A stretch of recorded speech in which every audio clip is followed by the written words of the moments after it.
Hello students, welcome to my YouTube channel M Das maths tuition. আমি তোমাদের সঙ্গে Monoranjan sir. আজকের ক্লাস 6-এর থার্ড ইউনিট, তৃতীয় ইউনিটের হিস্ট্রি ভালো স্কুলের একটা প্রশ্ন উত্তর সহ আলোচনা করে দিচ্ছি। বন্ধুরা মন দিয়ে দেখতে থাকো। তো প্রথম যে প্রশ্নটা আছে, মেহেরগড় সভ্যতা আবিষ্কার করেন, এই যে এনাদের নাম আছে মধ্যে কে? উত্তরটা হবে প্রথমের অংশটা, যা ফাসিও জারিজ 1974 খ্রিস্টাব্দে ইনি আবিষ্কার করেন। হরপ্পাবাসীরা মৃতদেহকে কিভাবে সমাধিস্থ করত? হরপ্পাবাসীরা মৃতদেহকে প্রধানত মাটির নিচে কবর দিত। এটা প্রধানত, এছাড়া অন্যান্যভাবেও করতো, কিন্তু প্রধানত মাটির নিচে কবর দিত। এইগুলো না। বৈদিক সাহিত্যের শেষ ভাগ কোনটি? উপনিষদ। বৈদিক সাহিত্যের শেষ ভাগ হচ্ছে উপনিষদ। বাহ্যিদের রাজধানী কোথায় ছিল? বাহ্যিদের রাজধানী ছিল বৈশালী।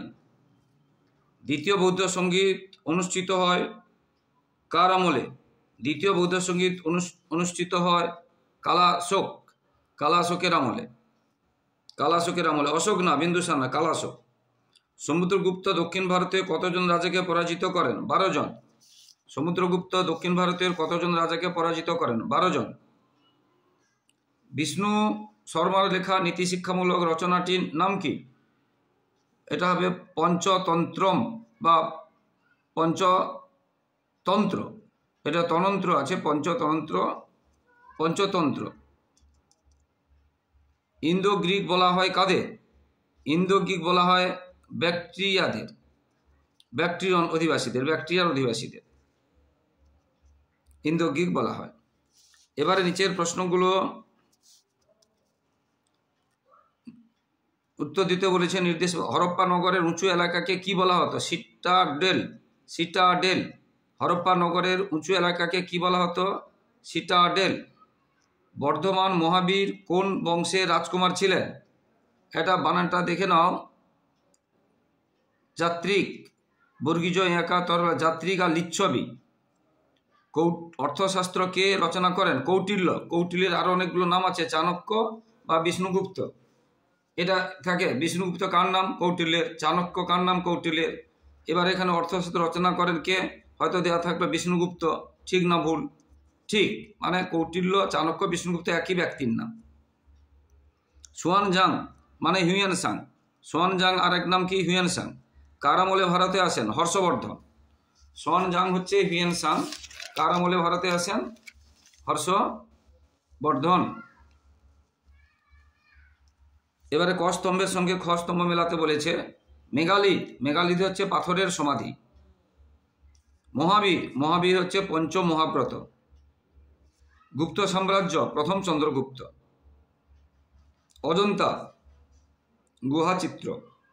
এইগুলো হবে। তোমরা এইভাবে তীর টানবে না, এইভাবে এরকম আকার টানবে না। তোমরা যেটা উত্তর হবে এইটা লিখে তার পাশে যেটা উত্তর হবে সেটা লিখবে। ধরো মেগালিথ একটু ড্যাশ দিয়ে লিখবে কি? পাথরের সমাধি।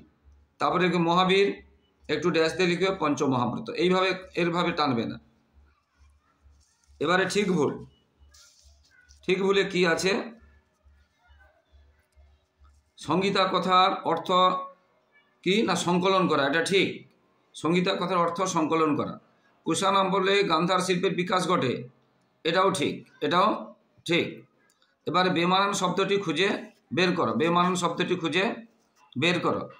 কালী, বঙ্গান, মেহেরগড়, ধোলাভিরা, বানওয়ালি, এদের মধ্যে মেহেরগড় হবে, কারণ বাকি তিনটে হচ্ছে সিন্ধু সভ্যতার অংশ, আর মেহেরগড় হচ্ছে মেহেরগড় সভ্যতার অংশ। এবারে বিনয় পিটক, সূত্র পিটক, অভিধর্ম পিটক, ঝুড়ি পিটক। এটা হবে ঝুড়ি পিটক, কারণ এই তিনটেকে একসঙ্গে ত্রিপিটক বলে, প্রথমে তিনটেকে। তাহলে বেমানান হচ্ছে ঝুড়ি পিটক। এবারে কি বড় বড় প্রশ্নগুলো এসছে দেখে নাও। এটা 2 নম্বরের প্রশ্নগুলো কি আসছে দেখে নাও বন্ধুরা। 2 নম্বরের যে প্রশ্নগুলো আসছে, ভালো প্রশ্ন আছে। তোমরা অবশ্যই এইগুলো করে যাবে। বড় প্রশ্নগুলো উত্তর দেওয়া সম্ভব নয়, বড় হয়ে যাবে ভিডিও, তাই তোমরা এগুলো অবশ্যই করে যাবে। সিন্ধু সভ্যতাকে কেন হরপ্পা সভ্যতা বলা হয়? মহাকাব্য কি? 2টি মহাকাব্যের নাম লিখো। আমরা জানি রামায়ণ, মহাভারত, এগুলো আমাদের মহাকাব্য। ষোড়শ মহাজনপদ বলতে কি বোঝো? ষোড়শ মানে 16টি, বুঝতে পেরেছো? বড় বড় জনপদকে মহাজনপদ বলে। ষোড়শ।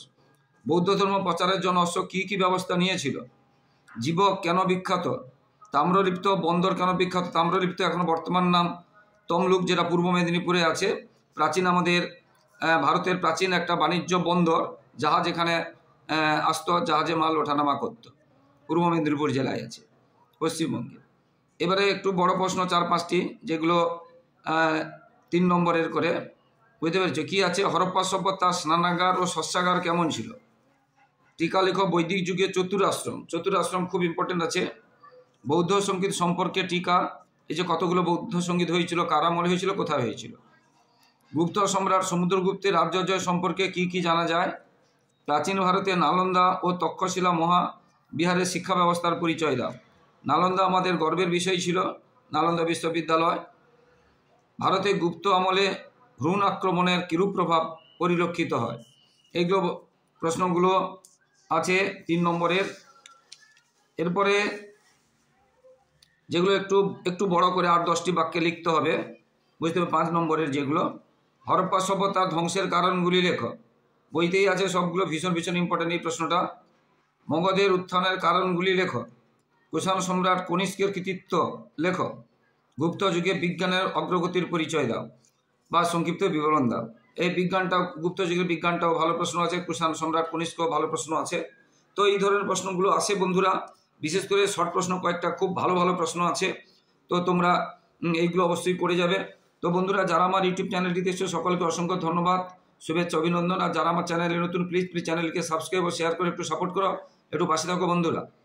ক্লাস 6-এ শুধু ইতিহাস নয়, ভূগোল, বিজ্ঞান, অঙ্ক সব বই সাজেশান এইভাবে ভালো স্কুলের উত্তরসহ দেওয়া হয়েছে, এবং এছাড়াও সাজেশান উত্তরসহ দেওয়া হয়েছে। এবং শুধু 6 নয়, 5 থেকে 10 পর্যন্ত এবং মাধ্যমিকের সমস্ত ক্লাসের সাজেশান উত্তরসহ দেওয়া হয়েছে, এবং ভালো স্কুলের প্রশ্ন উত্তরসহ দেওয়া আছে। তাই তোমরা অবশ্যই সাবস্ক্রাইব ও শেয়ার করে একটু পাশে থাকো। আর যদি শেয়ার করো, তোমাদের ভাই বোন, দাদা দিদির উপকার হবে। সবাই ভালো থাকো বন্ধুরা, সবার ভবিষ্যৎ ভালো হোক, আর সবাই খুব সুস্থ থাকো। জয় হিন্দ, বন্দে মাতরম।